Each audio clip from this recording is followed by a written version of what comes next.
to Z Mysteries. Book number 25. The Yellow Yacht by Ron Roy. Chapter 5. "We have to show this note to your father," Ruth Rose said. "Yes," Sammy said. He took the note and slipped it into his pocket. "Pop's going to be really upset. Mr. Boz is one of his closest friends." The kids crawled out of the tunnel. They brushed dirt from their hands and knees, then stood looking at the backhoe. "When do you think they stole the gold?" Dink asked the others. "Probably over the weekend, when the bank was closed," Sammy said. "But if they planned the theft together, why would Rico need to dig a tunnel?" Dink asked. "Mr. Boz could just open the vault and take the gold." "Digging a tunnel into the vault would make it look like Mr. Boz wasn't involved," Ruth Rose said. "But why would he use paper that had his own email address at the bottom?" Dink went on. "Maybe he meant to rip that part off and forgot," Sammy suggested. "Maybe," Dink said. "But if I was robbing a bank, I'd destroy the note."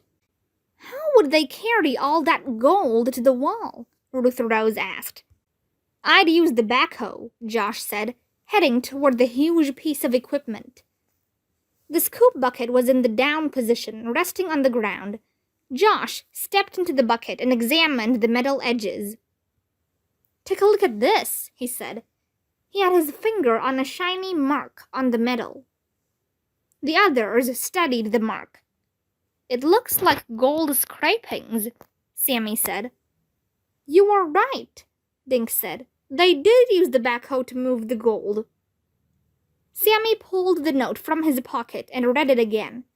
"This says Rico should bring the gold to the west wall, near the tree. Let's go check it out," he said. The kids climbed out of the pit and headed for the west wall. They had to pass the castle in order to get to the gate. "Shouldn't we tell your father about the note right away?" asked Dink. "He's probably still in the bank," Sammy said. "Besides, this will only take a few minutes." There was a tall tree near the west wall. The kids walked the ground beneath the tree, searching for clues. Ruth Rose had stepped a few yards away from the tree. She called the other 3 kids over. "Look, fat tire marks," she said. The marks were only a few feet from the wall. Dink could easily picture what must have happened. The crook, was it Rico, had driven the backhoe to this point, the bucket loaded with gold. Then he had raised the backhoe's scoop and dumped the gold bars over the wall. Someone in a car or truck must have been waiting on the other side. "Give me a boost, someone," Ruth Rose said. She had one arm wrapped around the tree as the other reached for the lowest branch. "Where are you going?" Josh asked. "If the crooks dumped a bunch of gold bars over this wall, there should be marks on the ground on the other side," Ruth Rose said. "Boost me up so I can see." The boys made footholds with their hands, and Ruth Rose scampered into the branches. 2 minutes later, she was perched on the top of the wall. "See anything?" Dick called up. Ruth Rose looked down at the boys. "The bushes and weeds are all crushed," she said. "Like something very heavy dropped on them." "Okay, I'm telling my father," Sammy said. "Come on down, Ruth Rose." 10 minutes later, the 4 kids were sitting in the king's study. Sammy's father sat at his wooden desk reading the note. The king looked up. His normally cheerful eyes looked sad. "And you found this in the tunnel?" he asked. "Yes," Josh said. "It was mixed in with some food wrappers and stuff. Whoever dug the tunnel must have dropped it." "I just can't believe Rico and Lise would betray me like this," the king said sadly. They both seemed eager to have the new aquarium open. King Farhad sighed and reached for the phone. He called his police and told them to pick up Lise Baz immediately. "Sammy, I'm sorry this had to happen on your special day. his father said as he hung up. "But I'll make it up to you later at your party." Just then there was a light knock on the door. "Come in," said the king. "Your Highness," came a deep voice from the doorway. The kids looked up. The man standing there wore a long black cape, and his head was completely bald. Dink recognized the face he had seen peeking from a room upstairs a few days ago. The man stepped forward and bowed in front of King Farhad. "Yondo at your service," he said. The king nodded. "Kids, this is Yondo. He's a magician I've hired for Sammy's party tonight," he said. "Cool," Sammy said. "What kind of tricks do you do?" he asked the man. Yondo wiggled his long fingers to show that his hands were empty. Then he reached over and pulled a large gold coin from the king's hair. With a lightning-fast flick of his hand, Yondo flipped the coin at Dink. Dink raised his hands for the catch, but it never reached him. The coin had disappeared into thin air. Chapter 6. The four kids entered the royal dining room at 7 o'clock.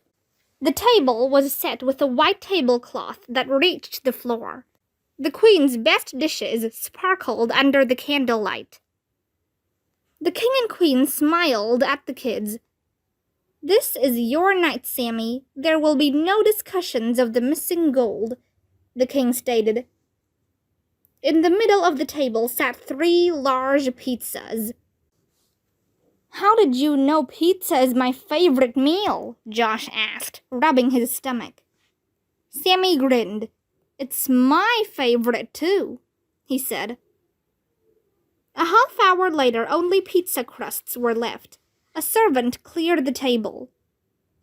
"Time to open your presents," Sammy's mother said. Stacked on a nearby table were the gifts Dink, Josh, and Ruth Rose had brought in their luggage. Dink's present was a book about Connecticut. He showed Sammy a map inside and pointed out Green Lawn. Josh gave Sammy a small wooden eagle. "I carved it myself," Josh said, blushing. "It's awesome," Sammy said. "Thanks, Josh." Ruth Rose brought a travel-size Monopoly game. "I thought we could play after dinner," she said. "But watch out for Josh, he cheats." The king set a large, gold-foiled box in front of Sammy. "This is from your mother and me," he said. "Happy birthday, son." Sammy tore off the paper to find a new computer. He gave his mother and father hugs. "Thank you, it's just what I wanted." "Now we can email each other," Ruth Rose said. "Excellent," said the king. "And now Yondo is going to entertain us." The king clapped his hands, and the room lights dimmed. A door opened, and everyone watched for the magician to enter. But there was no one there. "Yondo, at your service," came a voice from the opposite side of the room. When they turned, Yondo stood at the end of the table, next to the queen. He was dressed entirely in white. "How did you get in here?" Sammy said. "There's only one door." Instead of answering, Yondo pulled a green bandana out of Sammy's ear. For the next 20 minutes, Yondo amazed them with magic tricks, doing one right after the other. He tied knots in colored hankies and let the kids check that the knots were tight. Then he ran his hand over the knots, and the hankies separated. He turned normal eggs into rabbits and rabbits into beautiful doves. He wet 2 fingers and snuffed out a candle. Then he opened his mouth and breathed fire like a dragon. "For my final illusion, I will make one of you disappear," Yondo said to the small group. Then he pulled a large black cloth from a sleeve and shook it out, covering himself. When the cloth dropped, Yondo was gone. In his place stood a tall silver box about the size of an old-fashioned phone booth. A door in the box opened, and Yondo stepped out. but now he was dressed from head to toe in red. Yondo smiled at Ruth Rose. "Will you be my assistant?" he asked. "Okay, but be sure to bring me back again," Ruth Rose said. Yondo led Ruth Rose into the box. He closed the door and draped the black cloth over it. Then he knocked on the door with his knuckle. "Are you still in there, Ruth Rose?" he asked. "No, I'm up here," came Ruth Rose's voice from above their heads. Everyone looked up toward the ceiling. It was dark, so the king turned up the lights. Ruth Rose was nowhere in sight. Yondo knocked on the box again. "Ruth Rose, are you in there?" This time there was no answer. Josh let out a giggle. "She really did disappear," he whispered. Yondo whisked the cloth away from the box and opened the door. It was empty. The three boys leaped up and examined the box. "What are you all looking at?" Ruth Rose asked from behind them. The boys whipped around. Ruth Rose was back in her seat at the table.